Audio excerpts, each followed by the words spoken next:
Deputy C M ಒಳ್ಳೆ ಕೆಲಸ ಮಾಡೋ ಸಾಧ್ಯತೆ. ಜೊತೆಗೆ ಈಗ ನಿಮ್ಮ ಜೊತೆ ಹಲವು ಸಲ ಚರ್ಚೆ ಮಾಡಿದ್ದೀನಿ ರೈತರ ಸಲುವಾಗಿ.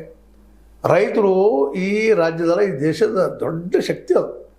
ಅವ್ರಿಗೆ ನೀವು ಮಾರ್ಕೆಟ್ ಮಾಡಿಸೋ ಬೆನ್ನು ಹತ್ತಬೇಕಾಗಿತ್ತು. ನೀವು ಇಲ್ಲಿವರೆಗೆ ಇನ್ನೂ ಬರೀ ಗುಡಿ ಗುಂಡಾರಕ್ಕೆ ಹೋಗೋದು, ಜ್ಯೋತಿಷ್ಗಳು ಮಾತು ಕೇಳೋದು ಮಾಡ್ತಾ ಹೊರಟಿದ್ರಿ. ನಮ್ಮ RSS ಜನರಾಗಿತ್ತು, ಅವ್ರು ನಂಬುದಿಲ್ಲ. ಅವರು ಸ್ವತಃ ಆಚಾರ್ಯ ಚಾಣಕ್ಯ ಹೇಳ್ತ ನಾವು ದೇವರು ಅನ್ನೋದಿಲ್ಲ, ಆದರೆ ದೇವ್ರ ಜೊತೆ ನಟಿಸ್ರಿ ಅನಿವಾರ್ಯದ ಇಲ್ಲೇ ಅನ್ನುವಂಥ ಮಾತು ಮಾತಾಡ್ತಾರೆ. ಅಷ್ಟು ಬುದ್ಧಿವಂತರು ಅವರು. ಅಂದಾಗ ನಮಗೆ ದೇವರನ್ನು ನಂಬಿಸ್ತಾರೆ ಅಷ್ಟೇ. ಅವ್ರು ನಂಬುವುದಿಲ್ಲ.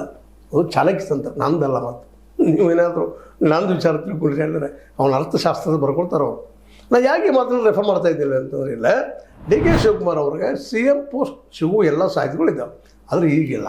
ಇದು ಸ್ಪಷ್ಟನ. ಯಾಕಂದ್ರೆ ಮುಂದಿನ ಬಜೆಟ್ ಅವ್ರು ಮನಸ್ಸವ್ರು ಅನ್ನೋರಿ ಬುದ್ಧಿವಂತರು ಅವರು. ಮೆಲ್ಲಕರೆ ಭಾಳ ಮಾತಾಡೋಂಗಿಲ್ಲ. ನಾನು ಹೈಕಮಾಂಡ್ ಹೇಳಂಗೆ ಕೇಳ್ತಿರ್ತೀವಿ. ಹೈಕಮಾಂಡ್ ಯಾರಿಲ್ಲ? ರಾಹುಲ್ ಗಾಂಧಿ ಅವ್ರಿಗೆ ಸಿದ್ದರಾಮಯ್ಯರ ಕಿತ್ತು ಹಾಕೊಟ್ಟು ಶಕ್ತಿ ಅದ. ನಾ ಇವತ್ತ ಹೋಗ್ರಿ ಅವರಂತ ಇನ್ನೊಬ್ಬ ನಾಯಕ ಅವ್ರು ಸಿಗ್ತಾರ. DK ಶಿವಕುಮಾರ್ ಅವರು ಅವರಂಥ ನಾಯಕರ, ಜನನಾಯಕರ, ಅವರು ಸುಧಾ ವಿಚಾರ ಮಾಡ್ಬೇಕು ರೀ. ಸ್ವಯಂ ವಿಚಾರ ಮಾಡುವಂಥ ಎಲ್ಲ ವಿಷಯಗಳು ತಮ್ಮ ಅಂತರದಲ್ಲೇ ಭಾಳ ಬೆಸ್ಟ್ ಅದ. ಅವ್ರು ವೇದವಾಕ್ಯ ನಮಗೆ ಸಿದ್ದರಾಮಯ್ಯರು ಅಂತೇಳಿ ಪ್ಲೀಸ್ ಮಾಡ್ಕೊಂಡು ಹೋಗುವಂಥದ್ದು.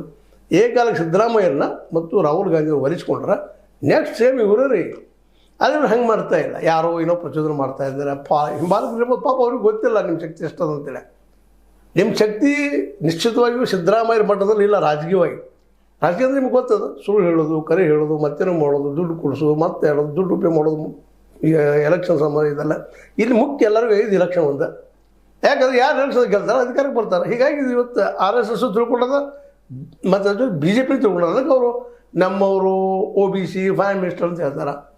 ಬಟ್ ಹೆಂಗಾಯ್ತು ಗಟ್ಟೆಂಗೆ ಅಂತ ಹೇಳ್ತಾರೆ. ಅದು ಮಾಡೋದು ಅರ್ಥ ಮಾಡ್ತಾರೆ. ವರ್ಣಾಶ್ರಮ ಪದ್ಧತಿ ಮೇಲೆ ನಾವು ಅದು ಬಿಟ್ಟಿರೋದು ಸ್ವತಃ ಒಂದು ಕಡೆ ನಮ್ಮ ಮೋಹನ್ ಭಾಗವತರು ಹೇಳ್ತಾರೆ, ನಾ ಬಿಟ್ಟಿಲ್ಲಪ್ಪ, ಹಿಂದೂ ಮೂಲ ಏನದ ಅಂತ ಅನ್ನೋ ಮಾತು. ಅಂದ್ರೆ ಅವರು ಬಿಟ್ಟು ಹೋಗಬಾರ್ದು, ಎಕ್ಸ್ಟ್ರಾ ಮಂದಿ ತೊಗೊಳ್ಬೇಕು.